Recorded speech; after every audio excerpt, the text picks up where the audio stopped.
Hello student, आप लोग कैसे हैं? आई होप आप लोग अच्छे होंगे, एग्जाम की तैयारी कर रहे होंगे। तो आज की इस वीडियो में हम बहुविकल्पीय प्रश्न को हल करेंगे, जो प्रत्येक क्वेश्चन 1 नंबर का होगा। तो आज की इस वीडियो में हम टॉप 20 क्वेश्चन को सॉल्व करेंगे। तो चलिए वीडियो को स्टार्ट करते हैं। तो फ्रेंड्स, इसमें ये बहुविकल्पीय प्रश्न हैं।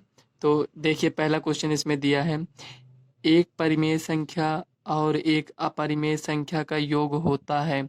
तो उसमें आपको 4 ऑप्शन दिया रहेगा। तो एक परिमेय संख्या और एक अपरिमेय संख्या का योग हमेशा एक अपरिमेय संख्या होगी। जैसे दो एक परिमेय संख्या है और इसका योग करेंगे तो देखिए ये अपरिमेय संख्या आया।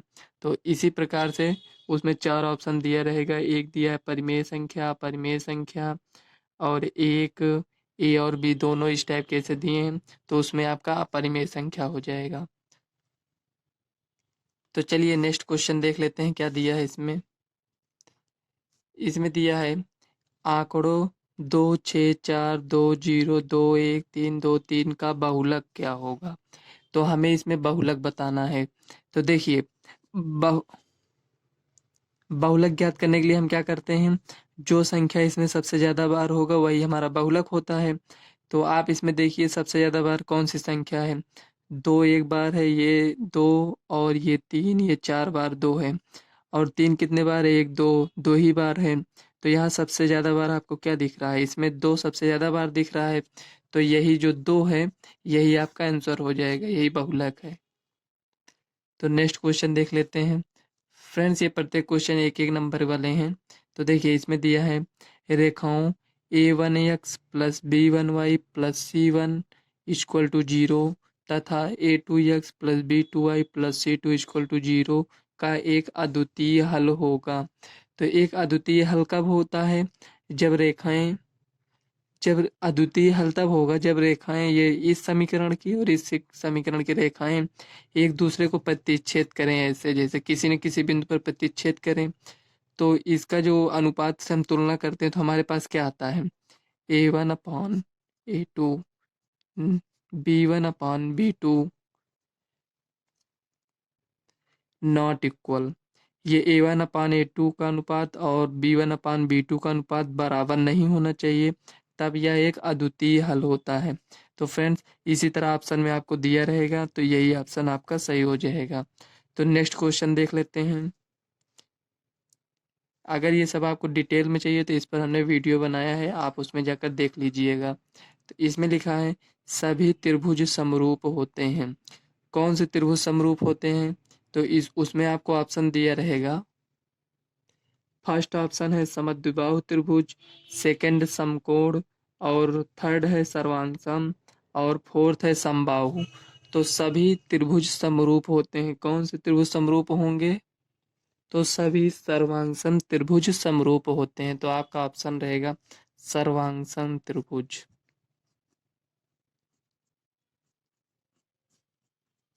तो फ्रेंड्स, इसमें आपको सॉल्व नहीं करना है, इसलिए इसको हम ऐसे बता दिए हैं। जो क्वेश्चन आपको सॉल्व करने के लिए रहेगा उसे हम सॉल्व कर कर बताएंगे। जैसे इसको देख लिए हमने बताया, और इसको भी एग्जाम्पल देकर बताए हैं। इसी टाइप और भी क्वेश्चन है, तो देख लेते हैं नेक्स्ट क्वेश्चन क्या दिया है। तो देखिए, sin 48 माइनस cos 42 का मान होता है। तो इसमें देखेंगे, sin 48 लिखा है, तो sin 48 को हम क्या लिख सकते हैं? cos 90 माइनस थीटा, ये लिख सकते हैं, माइनस cos 42, ये हो गया। अब आप इसमें देखिए, cos 90 में से 48 गया, 42 माइनस cos 42, ये हो गया। अब दोनों सेम है, एक प्लस एक माइनस है, तो क्या हो जाएगा? 0। तो यही ऑप्शन आपका सही हो जाएगा। नेक्स्ट क्वेश्चन देख लेते हैं, 6 नंबर। तो इसमें दिया है, 1 से 15 तक की संख्याओं का समांतर माध्य होगा। तो हमें समांतर माध्य ज्ञात करना है। और कौन सी 1 से 15 तक की? तो फ्रेंड्स, इसको थोड़ा बना लीजिए। इसमें दिया है 1 से 15 तक की सम संख्याओं का हमें ज्ञात करना है। तो 1 से 15 तक में कितनी सम संख्याएं आएंगी? तो उसे देखिए, 1 से 15 तक में सम संख्याएं 2 आता है, 4 आता है, 6 आएगा, 8 आएगा, 10 भी आएगा, 12 आएगा, 14 आएगा, ये आएगा। तो हमें समांतर माध्य ज्ञात करना है, तो इसको काउंट करेंगे, टोटल मतलब इसको ऐड करेंगे तो कितना आएगा। चलिए इसको ऐड कर लेते हैं। देखिए 2 4 6 हो गया, 6 6 12 8 20, 20 10 30, 30 में 12 को ऐड करेंगे तो 42, 42 10 52, 4 56, 56 आया। कुल पदों का योग बटे कुल पदों की संख्या होता है, तो कुल पदों का योग हो गया 56 और कुल पदों की संख्या 1 2 3 4 5 6 7, 7 से इसको डिवाइड करते हैं, 7 अटे 56। तो यही आपका समांतर माध्य हो जाएगा। तो यहाँ पर आप लिखिएगा, एक एक नंबर का वैसे क्वेश्चन है तो आपको टिक ही लगाना है, तो ज़्यादा लिखने की ज़रूरत नहीं है। आप इसको इसी तरह सॉल्व कर कर जहाँ आपको 8 रहे उसी ऑप्शन पर आपको टिक लगा देना है। तो नेक्स्ट क्वेश्चन चलिए देख लेते हैं। देखिए फ्रेंड्स, इसमें दिया है साइन ए 4/5, तो tan ए का मान ज्ञात कीजिए। तो tan ए का मान ज्ञात करने के लिए क्या होता है, तो देखिए यहाँ tan ए बराबर होता है लंब बटे आधार होता है, और साइन ए जो दिया है हमारे पास, साइन ए इक्वल टू दिया है 4/5 दिया है। तो आप देख सकते हैं कि साइन ए बराबर ये जो 4/5 दिया है ये लंब बटे कर्ण होता है।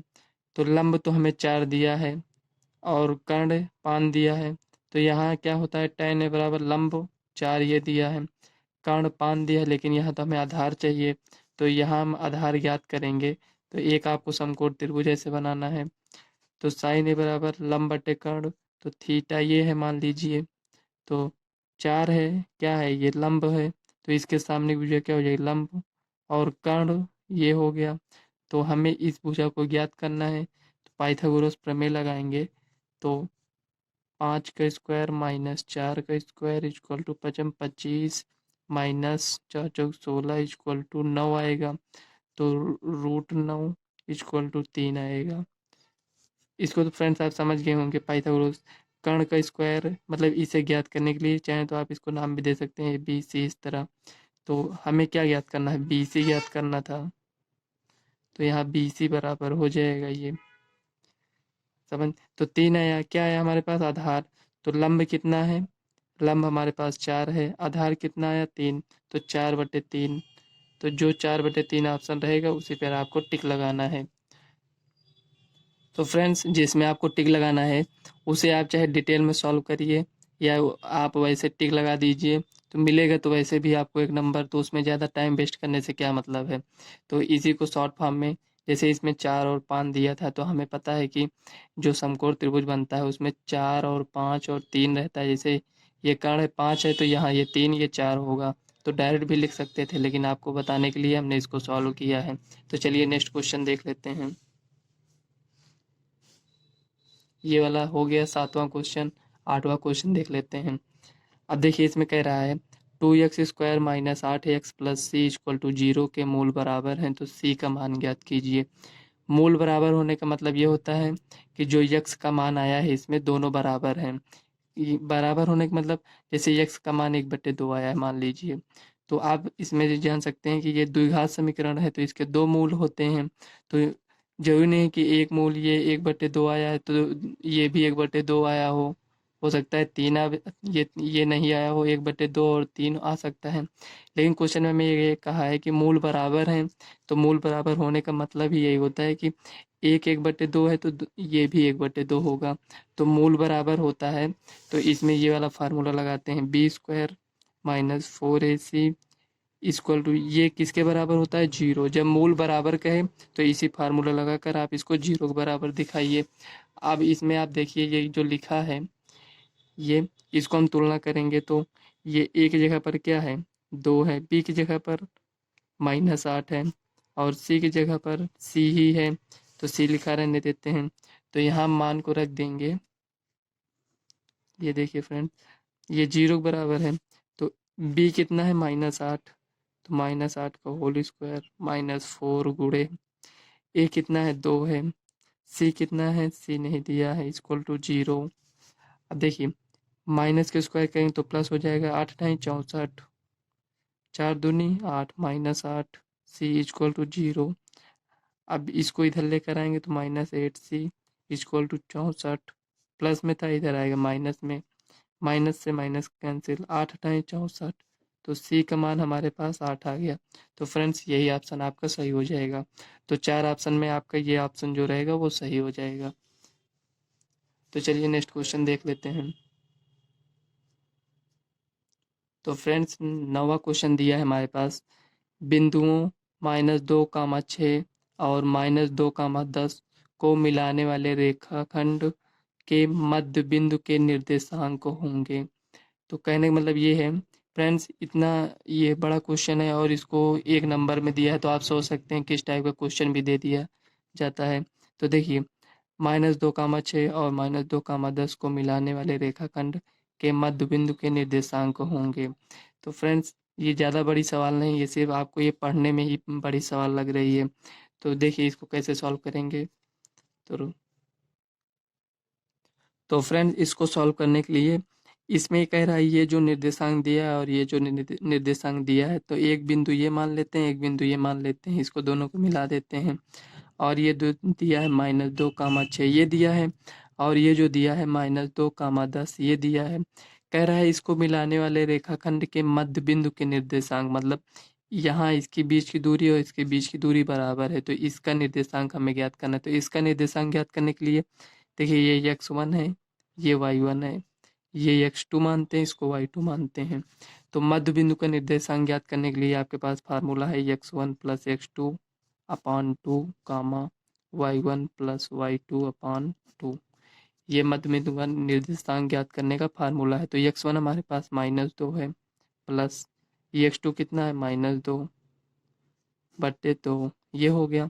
और y1 कितना है 6 + 10/2। तो यही आपका मध्य बिंदु का निर्देशांक का ये जो बिंदु है, तो यही आपका हो गया। देखिए -2 -2 -4/2, 10 6 16/2। इसको थोड़ा और सॉल्व कर लीजिए, 2 दूनी 4, 2 8 16। फ्रेंड्स ये बीच में कामा है, जैसे एक ये दिया है, एक ये, तो उसी टाइप का ये भी है, ठीक। अब देखिए -2, 8, तो यही वो बिंदु है, मध्य बिंदु का निर्देशांक -2, 8। तो यही ऑप्शन आपका सही हो जाएगा। तो फ्रेंड्स वीडियो अगर आपको पसंद आए तो वीडियो को लाइक व चैनल को सब्सक्राइब कर लीजिएगा। फ्रेंड्स वीडियो बनाने में बहुत मेहनत लगती है, तो वीडियो को लाइक व कमेंट करते हैं तो हमें मोटिवेशन मिलता है कि हम प्रयास करते हैं, हमारे स्टूडेंट हमारी वीडियो को देख रहे हैं। तो चलिए नेक्स्ट क्वेश्चन देख लेते हैं।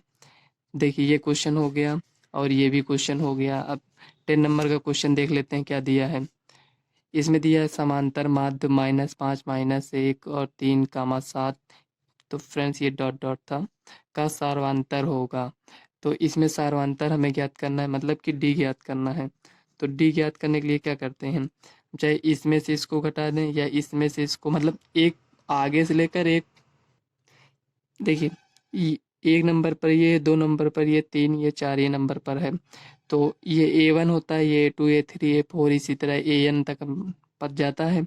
तो इसको हम ऐसे सॉल्व करते हैं सार्वंतर ज्ञात करने के लिए, A2 - A1 कर सकते हैं, या फिर A3 - A2 कर सकते हैं, या A4 - A3। आप चाहे जिससे इसको ज्ञात करेंगे सार्वंतर सब में समान आएगा, क्योंकि ये एक AP दिया है।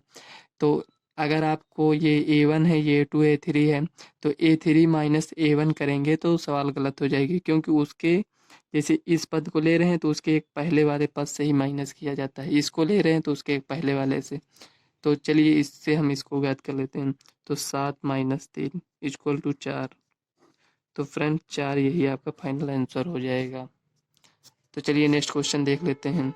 तो फ्रेंड्स ये ज़्यादा बड़ी सवाल है नहीं, इसलिए हम आपको इसे सिंपल लैंग्वेज में आपको बताने का प्रयास कर रहे हैं। अगर थोड़ी बड़ी सवाल होती तो हम आपको डिटेल में बताते हैं। तो देखिए इसमें दिया है पासे को एक बार फेंकने पर सम संख्या आने की प्रायिकता। तो ये जो पासा, जो आप लोग तो जो लूडो खेलते हैं आप लोग, उसी को पासा इसमें कहते हैं। तो ये जो पासे को एक बार फेंकने पर, मतलब पासे को एक बार उछाला जाता है, तो उसे फेंकने पर सम संख्या आने की प्रायिकता। तो आप लोग देखे होंगे कि उसमें नंबर दिया रहता है 1 2 3 4 5 6। अब कुछ स्टूडेंट कहेंगे कि उसमें नंबर तो नहीं दिया रहता है। हाँ, नंबर नहीं दिया, जैसे ऐसे बिंदु टाइप का दिया रहता है, 1 2 ऐसे ऐसे दिया रहता है, 3 है तो इस तरह, 4 है तो इस तरह ऐसे दिया रहता है। तो हमें सम संख्या से मतलब है या सम बिंदु से मतलब है। तो देखिए सम संख्या इसमें कितनी है, एक तो 2 हो गया, एक ये हो गया और एक ये हो गया। कितनी संख्याएं हैं, 1 2 3 संख्या है। सम संख्या कितनी हुई हमारे पास, 3। तो और टोटल संख्या कितनी है, 6 है। जैसे 1 2 3 इस तरह नहीं गिनेंगे कि यहाँ पर जोड़कर 6 आ रहा है। ऐसे काउंट करिए कितनी है, 1 2 3 4 5 6। टोटल संख्या कितनी है, 6। सम संख्या कितना है, 1 2 3। तो टोटल संख्या को हम नीचे लिखते हैं बट्टे में मतलब, और ये जो जितनी संख्या है 1 2 3 सम संख्या अनेक प्रायिकता कह रहा है, तो इसमें 1 2 3 होता है तो 3 को यहाँ लिखेंगे। तो इसको कैंसिल करेंगे तो 1/2। तो फ्रेंड्स यही आपका फाइनल आंसर हो जाएगा। तो फ्रेंड्स अगर आप इसको थोड़ा और डिटेल में लिखना चाहते हैं तो यहाँ पर आप लिख सकते हैं कुल परिणामों की संख्या। कुल परिणामों की संख्या कितनी है, 6। और अनुकूल परिणामों की संख्या मतलब सम संख्या कितनी आ सकती हैं, 1 2 3, 3 आ सकती हैं। तो यहाँ आप लिख लीजिए कुल परिणामों की संख्या, और यहाँ ये 3 लिखे हैं तो यहाँ आप लिख सकते हैं अनुकूल परिणामों की संख्या। तो इस तरह आप लिखकर सॉल्व कर सकते हैं। तो चलिए नेक्स्ट क्वेश्चन देख लेते हैं। इसमें दिया है 15 18 24 का लासा है। तो फ्रेंड्स इसी टाइप के क्वेश्चन पूछे जाते हैं, ज़्यादा डिफिकल्ट नहीं पूछा जाता है 1 नंबर में। तो देखिए 15 18 24 का लासा है, तो चलिए हम निकाल लेते हैं लासा। 15 18 24, तो एलसीएम तो निकालना आप लोगों को आता ही होगा। तो चलिए इसको 2 से कैंसिल करते हैं तो 9 12 2 15 9 6 ये हो गया। और 2 से इसको 15 9 3, अब 3 से करेंगे 3 बचे 15, 3 तरीका 3 एक नम, 3 से करेंगे अब भी तो 5 1 1 5 1 1 ये हो गया। अब इसी को गुणा कर लीजिए तो इसी का लासा हमें पता चल जाएगा। तो लासा का मतलब ये होता है जो हमारे पास इसको गुणा कर जो हमारे पास संख्या मिलेगी वो 15 से भी डिवाइड हो जाएगी, 18 से भी डिवाइड हो जाएगी और 24 से भी। तो देखिए 2 दूनी 4 दूनी 8 3 24 दिए 72, 72 पच्चे 360। तो 360 वह हमारी संख्या होगी 360। तो 360 जो हमारे पास संख्या आई है वो 15 से भी डिवाइड है, 18 से भी है, 24 से है। आप इसको डिवाइड कर कर देख लीजिएगा। तो चलिए नेक्स्ट क्वेश्चन देख लेते हैं। 13 नंबर की क्वेश्चन है फ्रेंड्स। इसमें दिया बहुपद 3x² + 5x - 2 के शून्यकों का योगफल है। तो फ्रेंड्स हमें शून्यकों का योगफल ज्ञात करना है। तो शून्यकों का योगफल ज्ञात करने के लिए इसको हम लिखते हैं, यहाँ लिख लेते हैं शून्यकों का योगफल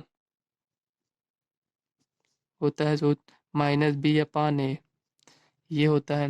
तो ये आप इसको अगर तुलना करेंगे ax² + bx + c = 0, इससे ax² + bx + c = 0 से तुलना करेंगे तो इसमें हमें जो मान आता है, तो जैसे x का हमें 1 या 2 कुछ भी मान आता है तो वही इसमें कह रहा है शून्यकों का योगफल हमें ज्ञात करना है। तो शून्यकों का योग ज्ञात करने के लिए हमारे पास फार्मूला है -b/a। अगर हम इसको तुलना करेंगे ax² तो a की जगह पर क्या है, यहाँ पर ये 3 है, b की जगह पर 5 है और c की जगह पर -2 है। तो यहाँ b की जगह पर क्या है, हमारे पास 5 है तो -5 अपॉन a की जगह पर क्या है, 3 है तो यहाँ हम लिखेंगे 3। तो -b तो मतलब यहाँ 5 होगा तो -5/3। तो यही आपका फाइनल आंसर हो जाएगा। -b/a होता है तो b की जगह पर क्या है, 5 है और a की जगह पर 3 है तो -5/3 हो जाएगा।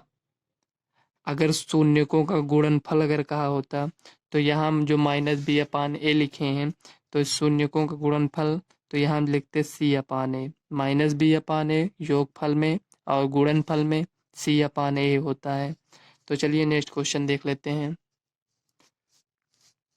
14 नंबर की क्वेश्चन है बिंदु 3,4 की मूल बिंदु से दूरी। तो हमें दूरी ज्ञात करना है तो हम इसमें दूरी का फार्मूला लगाएंगे। तो फ्रेंड्स सबसे पहले इसमें ये जो 3,4 दिया है तो यहाँ 3,4 लिखेंगे।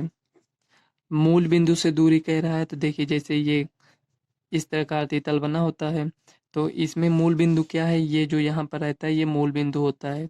और ये 3,4 है, तो 3,4 यहीं पर कहीं होगा। जैसे ये यक्स है और ये वाई है, तो यक्स मान लीजिए यहाँ 3 है और ये वाई यहाँ पर, तो ये बिंदु होगा। तो वही कह रहा है कि यहाँ से यहाँ की दूरी कितनी है, तो दूरी का फार्मूला लगाएंगे हम।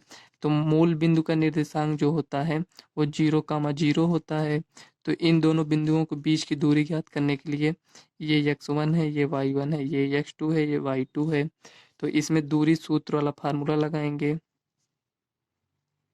सूत्र से।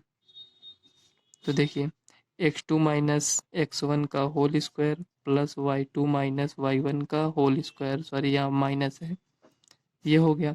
अब आप इसमें देखिए ये x2 कितना है 0, माइनस x1 कितना है 3 का होल स्क्वायर, प्लस y2 कितना है 0 माइनस 4 का होल स्क्वायर। अब आप इसमें देख सकते हैं माइनस के स्क्वायर करेंगे तो प्लस हो जाएगा, 3 के स्क्वायर करेंगे तो 9, 4 के स्क्वायर करेंगे तो 16। अब देखिए 16 9 25 बराबर 5। तो 25 का ये 5 कैसे है, जैसे 5 जुड़े 5 हम इसको लिख सकते हैं। तो वर्गमूल निकालने के लिए पेयर बनाना पड़ता है, तो वही 5 आया। ठीक, ये देखिए तो दूरी कितना हुआ 5 हुआ। तो आपका जो टिक लगाने वाला ऑप्शन होगा, जो 4 ऑप्शन दिया रहेगा उसमें 5 दिया रहेगा, तो उसमें आप लोग टिक लगा दीजिएगा। नहीं तो आप आंसर लिखने के लिए आप क्या करेंगे, जैसे मान लीजिए आप चौथे का ये ए वाला क्वेश्चन सॉल्व कर रहे हैं और उसमें तीसरा आंसर सही है, तो आप उसमें यहाँ पर ऐसे लिखेंगे उत्तर 3 का 5, उसमें दिया रहेगा ऐसे, आप लोग ऐसे लिखिएगा पेपर में। तो चलिए नेक्स्ट क्वेश्चन देख लेते हैं। तो फ्रेंड्स इसमें दिया है, तो फ्रेंड्स ये प्रायिकता की सवाल है। इसमें दिया है एक थैले में 3 लाल और 5 काली गेंदें हैं। इस थैले में से यदि एक लाल गेंद यादृच्छा निकाली जाती है तो इसकी प्रायिकता ज्ञात कीजिए। तो इसमें से कौन सी गेंद निकाल रहे हैं, लाल गेंद। तो लाल गेंद कितनी है, 3 गेंद है। यादृच्छा मतलब थैले में से बिना देखे गेंद निकाल लेते हैं। तो देखिए एक थैले में 3 लाल और 5 काली गेंद हैं। तो फ्रेंड्स ये 1 नंबर का ही क्वेश्चन है, तो इसको ज़्यादा डिटेल में सॉल्व करने की ज़रूरत नहीं है। तो देखिए इसमें टोटल गेंदों की संख्या कितनी है, जो थैले में गेंद है टोटल गेंदों की संख्या कितनी है, 3 और 5 कितना हो गया, 8 हो गया। तो यहाँ लिखेंगे 8। और लाल गेंद कितना है, तो इसमें कह रहे हैं लाल गेंद आने की प्रायिकता, तो लाल गेंद कितना है 3, तो 3/8 यही आपकी प्रायिकता हो जाएगी। अगर इसको आप सही से लिखना चाहते हैं तो यहाँ आप लिख लीजिए, यहाँ चलिए लिख देते हैं कुल गेंदों की संख्या 3 + 5 = 8, ये हो गया। अब इसमें कह रहा है लाल गेंद आने की प्रायिकता, तो यहाँ लिखेंगे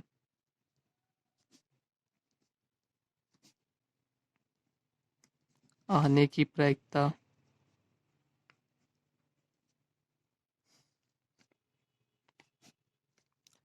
देखिए क्या होता है, लाल गेंद आने की प्रायिकता क्या लिखेंगे यहाँ पर, अभी हमने आपको बताया इसके पहले। कुल परिणामों की संख्या यहाँ लिखें, अनुकूल परिणामों की संख्या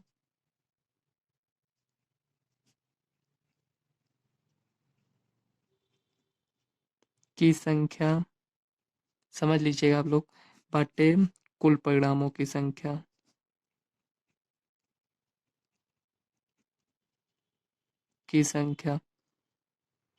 देखिए यहाँ समझने के लिए, जितना जैसे लाल गेंद इसमें कह रहा है, तो लाल गेंद हमारे पास कितना है 3 है, तो 3 को यहाँ लिखेंगे। कुल परिणामों की संख्या मतलब उसमें से काली गेंद भी तो आ सकती है, तो कुल परिणामों की संख्या कितना है, 5 काली गेंद है और 3 लाल गेंद है। तो इसको ऐड करेंगे तो यहाँ पर लिखेंगे टोटल थैले में कितनी गेंद है, तो यहाँ लिखेंगे 3/8 आया। तो यही आपका फाइनल आंसर हो जाएगा। तो चलिए नेक्स्ट क्वेश्चन देख लेते हैं। तो फ्रेंड्स इसमें दिया है साइन स्क्वायर 60 और माइनस साइन स्क्वायर 30 का मान होगा। तो यदि आप इसको याद किए होंगे साइन 30 साइन 0 ये सब का मान कितना होता है, तो इस सवाल को आप तुरंत सॉल्व कर पाएंगे। तो इसमें दिया है साइन स्क्वायर 60 और साइन स्क्वायर 30। तो साइन 60 का मान होता है √3/2, ये होता है। तो इसका स्क्वायर कह रहा है, स्क्वायर कर दीजिए, माइनस साइन 30 का मान होता है 1/2, स्क्वायर कह रहा है, स्क्वायर कर दीजिए आप भी। तो इसको हम सॉल्व कर लेंगे। तो चलिए इसको सॉल्व कर लेते हैं। देखिए √3 का स्क्वायर करेंगे तो 3, और 2 का स्क्वायर करेंगे तो 4, माइनस 1/4। अब देखिए ये सेम है तो यहाँ लिखेंगे 4, 3 माइनस 1 बराबर 2/4। तो इसको सॉल्व करेंगे तो 2/4 को 1/2 आएगा। तो फ्रेंड्स यही आपका फाइनल आंसर हो जाएगा। तो फ्रेंड्स इसमें दिया है एक द्विघात बहुपद के अधिक से अधिक शून्यकों की संख्या। तो इसमें ये जो द्विघात बहुपद दिया है तो इसमें शून्यकों की संख्या पूछ रहा है। तो यहाँ आप थोड़ा समझ लीजिए, जैसे द्विघात बहुपद हम कुछ भी लिख सकते हैं, जैसे ax² + bx + c = 0 मान लीजिए। इतना तो ये बहुपद हो गया। अगर इसके बराबर हम 0 लगा देते हैं तो ये समीकरण बन जाता है। तो बिना 0 लगाए हम शून्यक नहीं ज्ञात कर सकते हैं। तो हमसे कह रहा है कि एक द्विघात बहुपद में शून्यकों की संख्या मतलब कितनी हो सकती हैं। तो ये द्विघात है तो इसमें शून्यकों की संख्या 2 होगी। त्रिघात होता तो शून्यकों की संख्या 3 होता। इसलिए इसमें द्विघात बहुपद है तो शून्यकों की संख्या अधिकतम 2 हो सकती है। तो इसमें आपका ऑप्शन 2 सही हो जाएगा। उसमें क्वेश्चन में आपको दिया रहेगा first, second, third, fourth option में 1, 2, 3, 4 ऐसे कर दिया रहेगा। तो उसमें जो जिसमें 2 रहेगा वही आपका आंसर सही हो जाएगा। और इसमें दिया है 18 नंबर की सवाल है। इसमें दिया है किसी प्रयोग की सभी प्रारंभिक घटनाओं की प्रायिकता का योग होता है। तो फ्रेंड्स देखिए किसी प्रयोग की सभी प्रारंभिक घटनाओं की प्रायिकता का योग 1 होता है, हमेशा 1 होता है। इसको आप लोग याद कर लीजिएगा।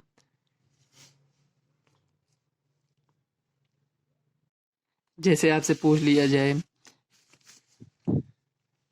मान लीजिए कोई सिक्का है, ठीक, सिक्का है, उसमें क्या होता है, हेड टेल दोनों होता है।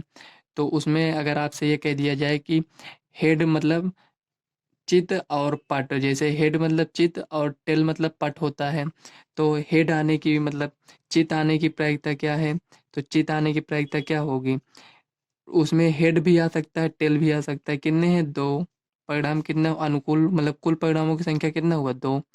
तो हेड कह रहा है मतलब चित कह रहा है, तो चित कितना होता है, 1 ही होता है। तो चित आने की प्रायिकता कितना हुआ, 1/2। और आपसे कह दिया जाए कि चित ना आने की प्रायिकता, तो उसमें से आप 1 से माइनस कर दीजिए। तो 1 से अगर 1/2 जाएगा तो 1/2, देखिए इसका भी आ गया।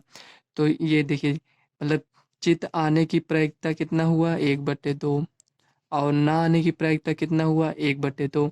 अगर हम दोनों को ऐड कर लेंगे तो हमारे पास कितना आ जाएगा, 1 आ जाएगा। तो आप लोगों को समझ में आ गया होगा। यदि आपको कोई भी डाउट है किसी भी सवाल में तो फ्रेंड्स आप कमेंट करके हमें ज़रूर बताइएगा। हम आपको नेक्स्ट वीडियो में बताने का प्रयास करेंगे। तो 18 नंबर तक हमने सवाल को कवर कर लिया है। अब इसके बाद देखेंगे 19 नंबर का क्वेश्चन है, आपको दिख रहा होगा। इसमें दिया है किसी पूर्णांक यम के लिए धनात्मक समपूर्णांक का रूप होगा। तो फ्रेंड्स क्वेश्चन आप लोग एक बार और देख लीजिए। इसमें दिया है किसी पूर्णांक यम के लिए धनात्मक समपूर्णांक का रूप होगा। तो फ्रेंड्स इसमें आपका ऑप्शन दिया है, इसमें देख लीजिए। फ्रेंड्स हमने इसके पहले की सवाल में इस तरह ऑप्शन इसलिए नहीं लिखे थे, उसे लिखने में बहुत लंबा समय लग जाता। और देखिए जैसे इसमें है जो सही है उसी को आपको टिक लगाना है। सभी ऑप्शन से आपको क्या मतलब है। तो देखिए इसमें हम इसलिए लिख दिए हैं कि इसमें आपको समझाना पड़ेगा। तो उसमें कह रहे हैं कि ये देखिए जो क्वेश्चन में कह रहे हैं, क्वेश्चन भी देख लीजिए। इसमें दिया है, 1 मिनट, देखिए किसी पूर्णांक यम के लिए धनात्मक समपूर्णांक का रूप होगा। समपूर्णांक मतलब हमेशा हमारे पास सम संख्या आनी चाहिए, जैसे 2, 4, 6, 8 कुछ भी। यम का मान हम कुछ भी रख दें, हमारे पास सम संख्या आना चाहिए। जैसे 1 रख दें तब भी सम आना चाहिए, 2 रख दें तब भी सम आना चाहिए। तो यहाँ हम 1 रखेंगे तो क्या सम आएगा, विषम बन जाएगा। 2 रखेंगे तो आ जाएगा, 3 रखेंगे तो विषम। तो इसमें सम विषम चल रहा है, ये नहीं होगा। m+1, इसमें अगर हम 1 रखेंगे तो ये 1 जोड़कर 2 हो जाएगा। और इसमें हम 2 रख देंगे तो +1 करेंगे तो 3। तो इसमें भी सम विषम चल रहा है, इसको नहीं लेंगे। समझ में आया आपको। 1 रखें, 2 रखें, 3 रखें, 4 रखें, कुछ भी रखें मान, लेकिन हमारे पास सम ही आना चाहिए। तो यहाँ यम है तो यहाँ 1 रखें तो +1 किए तो 2 तो हो गया हमारे पास सम, लेकिन यहाँ पर 2 रखेंगे और +1 करेंगे तो 3 हो जाएगा जो कि विषम है, ये भी ऑप्शन नहीं होगा। यहाँ आप देखते हैं, यहाँ हम 1 रखते हैं तो 2 को 1 से गुणा करेंगे तो कितना आएगा 2। अब यहाँ हम 2 रखते हैं यम की जगह पर तो 2 को 2 से गुणा करेंगे तो कितना आया 4। अब यहाँ पर हम 3 रखते हैं, 3 को 2 से गुणा करेंगे कितना आया 6। हम यहाँ देख रहे हैं कि हमारे पास सभी संख्या सम में आ रहा है और इसमें भी यही कह रहा है सम पूर्णांक का रूप होगा। तो फ्रेंड्स यही तीसरा ऑप्शन आपका सही हो जाएगा। तो हम आशा करते हैं आपको सवाल समझ में आई होगी। तो लेकिन ये तो अभी 19 ही सवाल हुई है, एक सवाल चलिए और देख लेते हैं। तो फ्रेंड्स इसमें हमें मान बताना है कि मतलब इसको सॉल्व करने के बाद कितना मान आएगा। तो देखिए 2 है, 2 लिखेंगे इंटू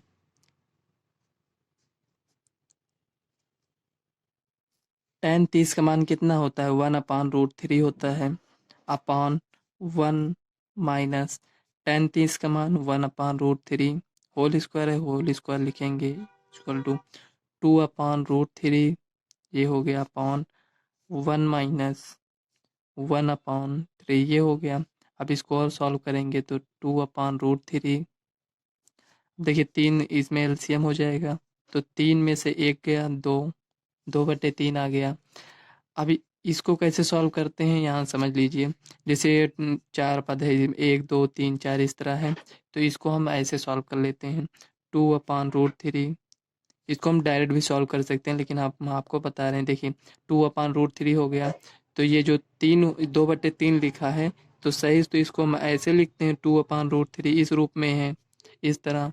तो इसको जब हम गुणा कर देते हैं ऐसे तो 2/√3 इंटू ये √3 को ऊपर करेंगे ये अपान ये हो गया। सॉरी यहाँ 3 था तो यहाँ 2/3 ये है ठीक। यहाँ पर 2/3 है ये देखिए इसको ऊपर ले गए तो भागे 2/3 हो गया। तो 2/√3 इसको लिखेंगे और इसको जब गुणा यहाँ हो गया तो ये पलट जाएगा मतलब 3 ऊपर चले जाएगा और 2 नीचे तो इसको हटा देंगे। तो यहाँ पर हमारे पास क्या है 2 गुणे 3/2 इस तरह हो गया। इससे ये कैंसिल हो जाएगा तो 3/√3 ये हो गया। अब आप इसमें देख सकते हैं कि 3/√3 को हम क्या लिख सकते हैं 3/√3 इंटू √3/√3 इस तरह लिख सकते हैं। तो यहाँ पर 3√3/√3 को √3 से गुणा करेंगे तो ये आएगा। इसको कैंसिल कर देंगे तो हमारे पास √3 हो गया। तो फ्रेंड्स यही आपका फाइनल आंसर हो जाएगा, यही आपका सही है। फ्रेंड्स इस इतना स्टेप जो इसको हम बढ़ा कर किए हैं इसको हम इसलिए कि बताए हैं आपको। इसमें तो है आप डायरेक्ट इसको सॉल्व कर लिए लेकिन हो सकता है बड़ी बड़ी संख्याएं आपको मिल जाए कैसे सॉल्व करना है, इसलिए हम आपको डिटेल में बताएं। चाहते तो इसको हम डायरेक्ट यहाँ से कैंसिल कर देते और ये जो 3 था इसको ऊपर ले जाकर √3 इस तरह लिख सकते थे। तो जब आप इस तरह इसको सॉल्व किए रहेंगे तो आपको खुद ही ये समझ में आ जाएगा कि मतलब इसको कैसे सॉल्व करना है। तो फ्रेंड्स हमने आपको स्टार्टिंग में ही बताया था कि 20 क्वेश्चन को आज हम सॉल्व करेंगे। तो हमने 20 क्वेश्चन को सॉल्व कर लिया है। तो फ्रेंड्स अगर वीडियो आपको अच्छी लगी हो तो वीडियो को लाइक व चैनल को सब्सक्राइब कर लीजिएगा ताकि आने वाले वीडियो का नोटिफिकेशन आप तक सबसे पहले पहुंचे और आप इसी तरह एग्ज़ाम की तैयारी करते रहिए। तो चलिए मिलते हैं नेक्स्ट वीडियो में, तब तक के लिए बाय।